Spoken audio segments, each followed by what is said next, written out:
What's something your parents believe that you don't? I need you to imagine this with me, because if I do not take you right into the moment, you might think I am exaggerating or being dramatic, but I swear to you that this happened exactly as I am about to tell it. It was my birthday, the one day in the year that, for once, I thought might actually be about me instead of my sister Emily, who has a way of turning every family gathering into her own spotlight. The room was filled with family and friends, the cake was waiting, and I was standing there with a glass in my hand, ready to thank everyone for coming and maybe allow myself to feel, just for a few hours, that I was not invisible in my own family. And then, right in the middle of my toast, right when I was speaking, Emily raised her glass higher than mine, cleared her throat in that fake innocent way she does, and announced, "Sorry, guess this overshadows your little party," before holding up a sonogram like she was winning an Oscar. The sound that followed was not polite applause or even surprise. It was a thunderous wave of cheering, screaming, clapping, and squealing, the kind of noise that immediately erased my existence from the room. My parents rushed to her, hugging her like she had just ended a war. My aunts crowded around, already guessing names, while my friends stood there unsure whether to clap for her or look at me. The cake, the decorations, the speeches, all of it became background noise, because now there was a baby, and babies, in my family, always trump everything. I stood there holding my glass, smiling the kind of smile you learn to perfect when you have grown up as the child who is always second best, the one who does not complain because complaining makes you sound bitter. And bitter is the one thing people love to call you when you dare to speak up. And what cut deeper than her words was not even the announcement itself, because of course pregnancies are a big deal, and I would never deny that, but the way she did it, standing up at my birthday, dismissing my celebration as a little party, like I was some child playing dress-up while she was living real life. It was the smugness in her voice, the satisfied smirk when the room exploded, the way she looked straight at me as if to say, "You'll never have a moment that belongs to you, because I'll always be the headline." I felt the heat in my chest, the kind of heat that makes you want to scream, flip the table, and walk out, but instead I swallowed it down, because I knew one thing Emily didn't. I do not fight battles in the open anymore. You might think I went home crying, that I ruined my own night by sulking, but I did not give her that. I cut the cake, I thanked people for coming, I hugged relatives who barely remembered it was my birthday, and I nodded along as everyone told me how lucky I was to be becoming an aunt, as if that somehow compensated for being completely erased from my own celebration. I let them have their night. I let Emily bask in her victory, because I had already decided while standing there with that fake smile that I would not confront her then and there. No, I would wait, and I would make sure that the one thing she wanted most, undivided attention, would slip right through her fingers. Later that night, when I was alone and everyone else was still talking about Emily's baby, I poured myself a drink and scrolled through the photos on my phone. I looked at the decorations, the cake, the moments where I had actually felt happy before she grabbed the spotlight, and I thought, why do I keep letting her do this? Why do I always let her steal the air in the room and leave me suffocating quietly in the corner? And in that moment, I made a decision that I did not even need to think twice about. I would not just take this one on the chin like all the others. I would not let it slide into the endless list of Emily's big moments, where my memories are always footnotes. When I tell you I didn't sleep much that night, it wasn't because I was crying into my pillow, it was because I was planning. The more I thought about it, the more I realized that Emily had made a very simple mistake. She thought she was the only one holding something worth announcing, the only one with a headline to share, the only one with a surprise that could make the family buzz. What she didn't know was that I had been keeping something to myself for weeks, waiting for the right time, because I wanted to share it without drama, without comparison, without anyone saying I was trying to compete with her. I hadn't wanted it to feel like a rivalry. But now it was clear that the timing had chosen itself. So when I tell you I smiled and kept quiet that night, don't mistake it for weakness or defeat. I was biding my time, letting her believe she had won, letting her soak in the adoration that, by morning, would no longer belong to her. Because the very next day, while Emily was probably still floating on the high of her big announcement, she woke up, grabbed her phone like she always does first thing in the morning, and saw the photos I had just posted. And those photos, well, they changed everything. If you are wondering why posting those photos felt less like a petty move and more like a line in the sand I should have drawn a long time ago, then you need to understand the rhythm my family fell into years back. A rhythm where Emily did not just take the microphone now and then, but practically lived with it taped to her hand, and where I was expected to clap along and be grateful that we were all so close. Even when close meant I kept swallowing little cuts until they added up to something. That bled every time I tried to celebrate anything of my own. When I got an academic award in high school, my mother stood to say a few words, and somehow the conversation slid into Emily's sprained wrist from cheer practice and whether she should still tumble that weekend. And the aunt circled that topic like it was breaking news, and I stood with a certificate no one bothered to ask about. When I graduated college, Emily announced at dinner that she might be moving in with her boyfriend across the state, and everyone treated the word might like a signed lease. So my cap and gown day melted into a debate about whether he seemed serious. When I got engaged, Emily called the next morning to say she and her boyfriend were taking space. And within hours our group chat became a live blog of her heartbreak, which meant my engagement photos sat inside a folder I did not send because, and I can admit this now, I was exhausted by the math of it always turning into her. I tell you that not to paint her as a villain in some tidy fairy tale, because she is not a monster. She is a person who learned from early applause that interruptions paid better than patience. And she has always been quick with the smug line and the performative apology, while I learned the opposite lesson, the quiet one. The one where you do not ruin the mood and you do not make a scene and you pick your moments carefully and then watch them get picked clean by someone who never learned to wait, which is probably why that birthday stunt landed like the last straw I had the spine to hold. My mother's favorite phrase is "you know how Emily is," and my father prefers "let us just keep the peace," which sounds reasonable until you realize that peace, in our house, often meant I absorbed what Emily threw without throwing anything back. And then I got a hug for being mature while she got a party for being dramatic, and I accepted that trade because I told myself I was above it until I realized being above it can start to look a lot like standing on a cliff edge while someone keeps nudging your shoulder. So after the cake was cut and the streamers drooped and Emily collected yet another round of congratulations for the way she hijacked my moment with a sonogram and a smirk, I washed my face, looked at myself long enough to feel the tired sit down behind my eyes, and decided I would not be performing the role of the good sport this time, not because pregnancy is small, but because basic respect is not small either, and because I already had something big sitting quietly in my pocket that I had planned to share without theatrics once the dust of my birthday settled, something I had earned without anyone's last name opening the door for me, something that came with paperwork and signatures and photographs that told the story without me needing to say a word. I had held it close because I did not want competition. I wanted joy. But the moment Emily lifted that ultrasound into my toast and called my celebration a little party, I understood that joy was not going to be protected unless I protected it. I called Dana, my best friend and the only person who knew the whole picture, because she works in nonprofit communications and understands how timing turns a message into a megaphone. And we talked through whether I wanted a caption that bowed and apologized for taking up space or a caption that stood on its own 2 feet, and we landed on something clean and grounded and true, the sort of line that would not pick a fight but would not hide either.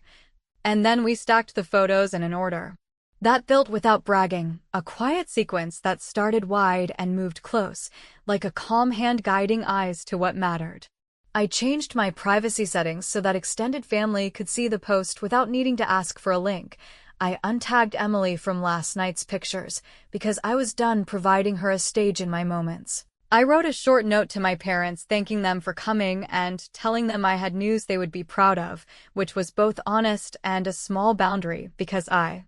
wanted them to hear it from me with everyone else instead of receiving an advance look that would surely leak to my sister before I even hit publish. Because I know how attention moves in our family chats, I scheduled the post for early morning, the pocket of time when everyone scrolls before work and before the calls start, and I did one last small, slightly petty thing that I will not pretend did not feel good, which was sending a message to the group thanking everyone for celebrating me and adding that I would be sharing something the next day that meant a lot to me, a sentence that looked polite on the surface, but was also a little hook. I threw into the water because if my life was always supposed to wait until Emily was done speaking, then this was me tapping the microphone and saying I had the floor for a minute. I put my phone on the nightstand, slid under the covers with my pulse steady for the first time all day, and told myself that I was not trying to wound her, I was simply refusing to keep letting myself be erased. I woke up before my alarm, reached for the phone, saw the scheduled post sitting there like a sealed letter, and I hovered just long enough to feel the old hesitation try to sell me the same tired story about being generous and patient and above it. And then I remembered my birthday toast vanishing into my sister's smirk, and I pressed the button, and as the post went live and the first notification flickered, I could hear the old rhythm cracking, because by the time the third ping landed, I knew the music in our family was about to change and, for once, I would not be the one lowering the volume. When the post went live, the first buzz of notifications felt like a distant hive I could choose to ignore. Yet I kept watching because I wanted to measure whether the applause was for the photos themselves or for the relief of finally seeing me step forward without apologizing. And by the time my coffee finished brewing, the comments had turned from polite hearts into full sentences with real voices, the kinds of messages people send when they have been waiting to say something kind but were never sure if it would make things awkward, and I realized I was not imagining it. People were actually happy for me in a way that was not hinged to whatever Emily was doing that minute. I had kept the caption simple on purpose, a clean line that said thank you for celebrating my birthday, and here is the reason I have been a little quiet lately, followed by the sequence Dana and I built. Beginning with the photo at the closing table where the pen was still on the folder, then the shot with the keys resting on my palm, then the simple picture of the address plaque, and finally the plain image of the signed documents, all of it arranged to tell a story without chest beating or comparisons. Because it mattered to me that I did not sound like I was competing with a baby, I was just announcing a life milestone that belonged to me. The congratulations started with friends who had seen me grind through long months of saving and paperwork, then spread to work colleagues who understood how hard I had pushed through the last year, then jumped to extended family who, to be honest,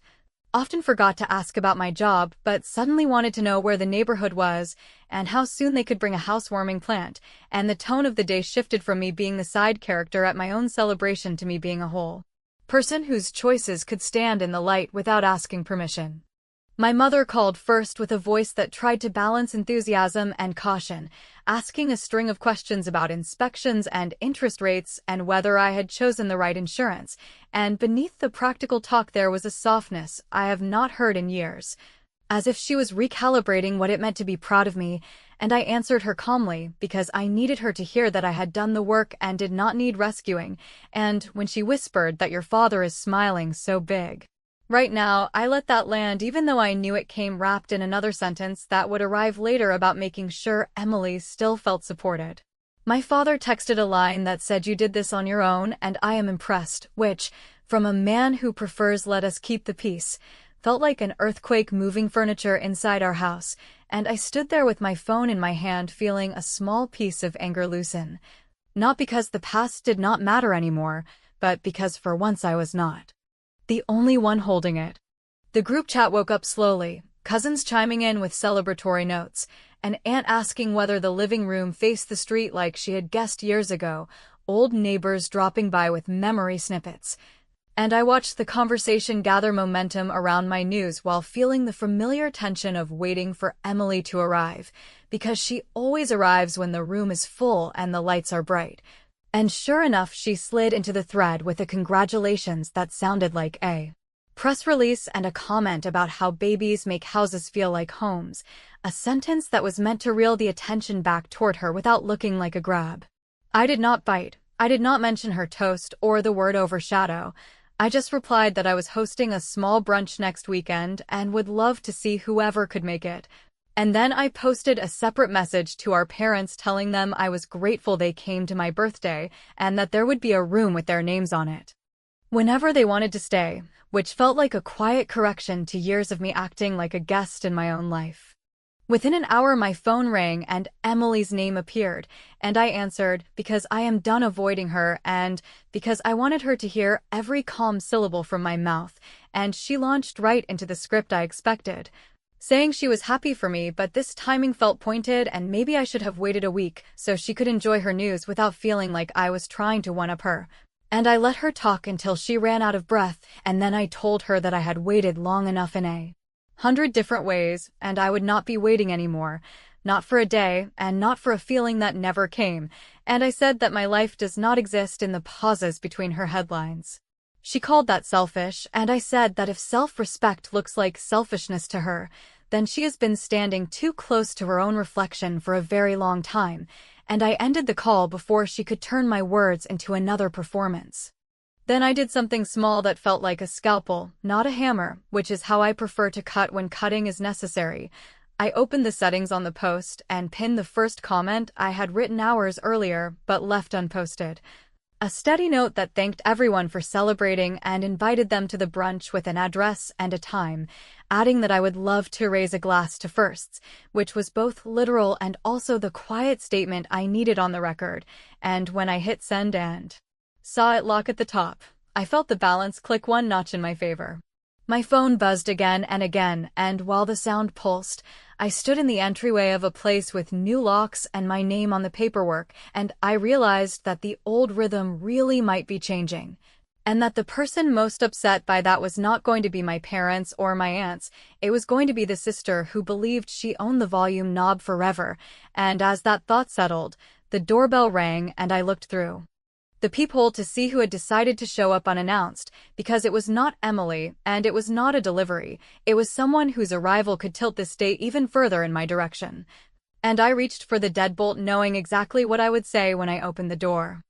The person at my door was my father with a dented toolbox in one hand and a paper bag that smelled like fresh bagels in the other, and before I could tease him about showing up without calling, he said that he saw the photos, that he was proud in a way that made his voice catch a little, and that if I did not mind, he wanted to put in a sturdier deadbolt and check the water shut-off, because he remembered a winter a few years back when a pipe burst at his office, and he still has nightmares about it. And that sentence, plain and practical and unshowy, felt like the first real gift I had been handed in a long time, so I let him in and watched him walk the rooms in the way only fathers do, tapping frames with his knuckles, tightening a hinge here, nodding at the electrical panel like it was a person who had given a decent answer in class, and between small fixes he told me that your mother is on her way with coffee because she thinks you are probably out of milk, and if you want us to leave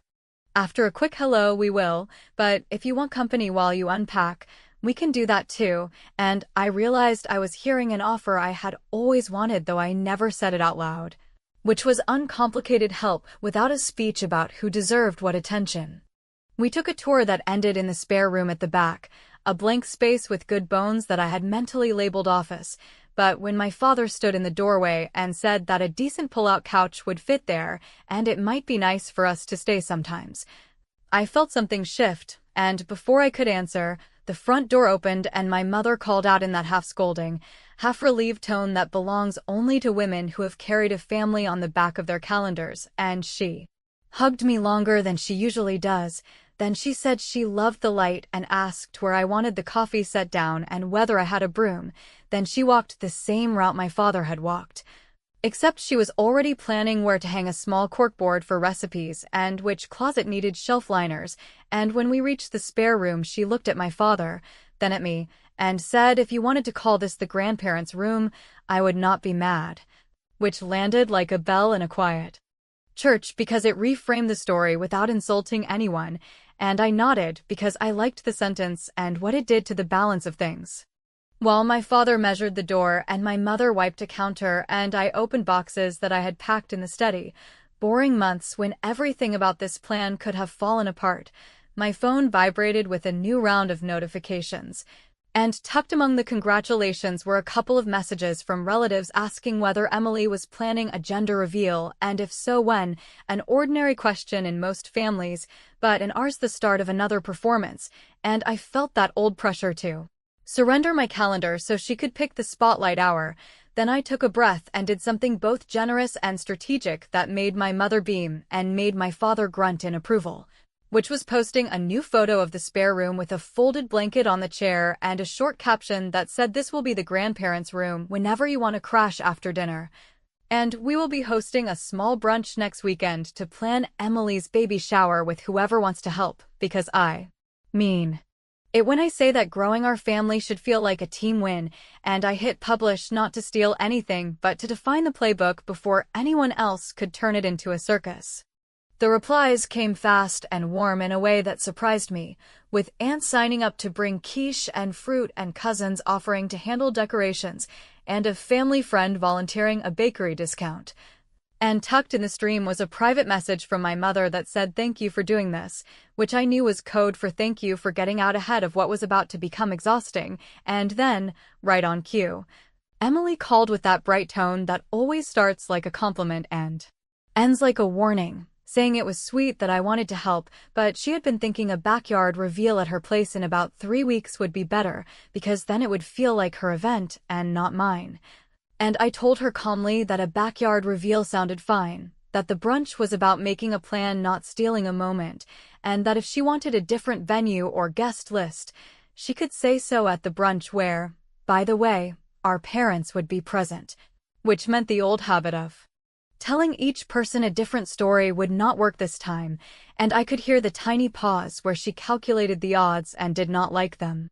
I spent the rest of the day building an order out of boxes while my father installed the deadbolt and my mother labeled kitchen shelves, and every small improvement felt like another stitch closing a rip I had learned to live with. And when they left, they did not rush. They dragged it out the way people do when they are happy to be exactly where they are, and after the door shut and quiet returned, I opened a new note on my phone and wrote a list for the brunch, not just bagels and coffee and folding chairs, but the shape of the conversation, the order of decisions, the gentle way to corral Emily's habit of turning planning into theater. And as I wrote, a new message lit my screen, not from my sister and not from a cousin,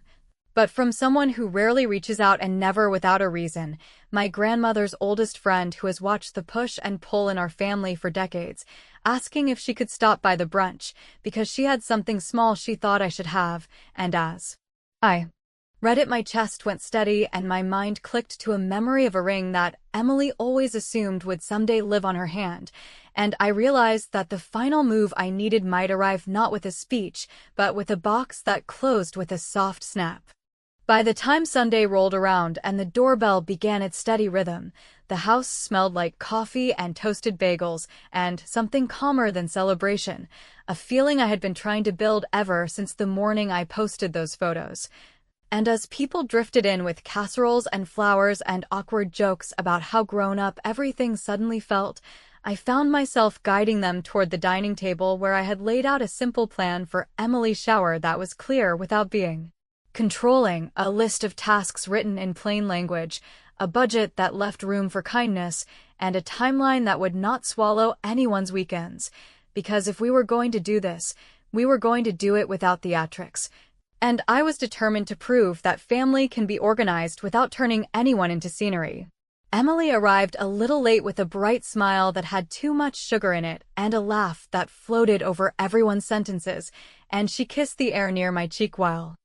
scanning the room the way a person does when she is looking for a stage. But before she could find one, I tapped my glass and said that we would keep it quick, that we would settle the date and the guest list and the menu and then eat.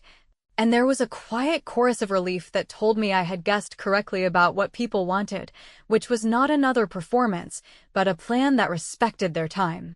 We moved through decisions like grown people who liked each other, and when Emily tried to pivot the conversation toward a backyard reveal that would happen at her place on a weekend that overlapped with my own housewarming,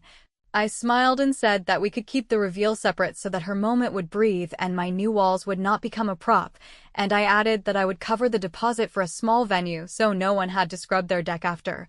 which earned me a few grateful nods and, from my mother, a glance that said she recognized the difference between generosity and manipulation, and when the last detail clicked into place, I said that we were done and that the kitchen was open, and I thought that would be the end of it.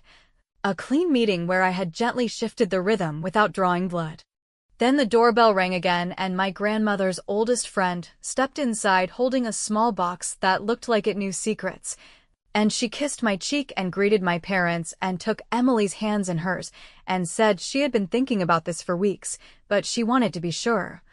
And then she turned to me with a steadiness that made every conversation in the room fall quiet and said that before my grandmother passed, she asked her to deliver something important to the granddaughter who first built a home on her own name and opened a room so that family would always have a place to land, and she said there had been a lot of guessing over the years about who that might be, but there had been no guessing in her mind since yesterday morning. Not after she saw my photos and not after she read the caption that invited my parents to stay any time, and she pressed the box into my palm with a nod that felt like a blessing and said it belonged with the woman who had earned it. I opened it slowly because my hands were suddenly unsteady, and inside lay the ring that Emily had always assumed would someday live on her finger. The one that had sat in a velvet pouch during every holiday while people told competing stories about what my grandmother had intended. And for a breath the room went still because even those who did not care about jewelry understood what it meant when a story that had floated for years finally found the ground. Emily's smile tightened into something brittle as she said that maybe this was too much for a brunch and perhaps we should discuss it later, and I told her gently that there was nothing to discuss because this was not a vote. It was a wish honored by someone who had been trusted to carry it, and that I would, of course, wear it with the gratitude it deserved and keep it safe with the respect our grandmother's name demanded. And then I turned back to the table and picked up the printed plan and said that the shower was scheduled and the costs were covered and that I wanted her to have a day where she did not have to direct or juggle or fight, only show up and be celebrated, because a baby does not need a war to arrive in love. And my voice did not shake when I said it because I meant every word. People breathed again and the buzz returned. Plates opened, coffee poured, and as conversations reknit themselves around food and easy laughter, Emily slipped to the hallway with her phone and I let her go because I was done chasing her into corners where she could pretend I was the one making a scene. After everyone left and the house settled into that soft, good kind of quiet, my phone pinged with a message from Emily that said she felt blindsided and she hoped I was happy overshadowing her. And I typed back that I was not interested in overshadowing anyone. I was interested in finally standing at my own height, that I would continue to show up for her baby and for our parents and for the parts of this family that are worth holding, and that I would not be stepping down to make room for her anymore because there is room for both of us and she is free to take hers without pushing me off the edge. She did not respond, and I did not wait for her to, because I had a ring cooling on my hand and a new lock on my door and a calendar that, for once, was not written in pencil. And I understood with a calm that surprised me that the photos I posted had been the opening move and this brunch had been the final one. Not because I hurt her, but because I refused to keep letting her hurt me, and as I turned off the lights and listened to the house make those small settling sounds that mean it is truly yours, I knew that the story had finally turned, and that, without apology and without noise, I had won.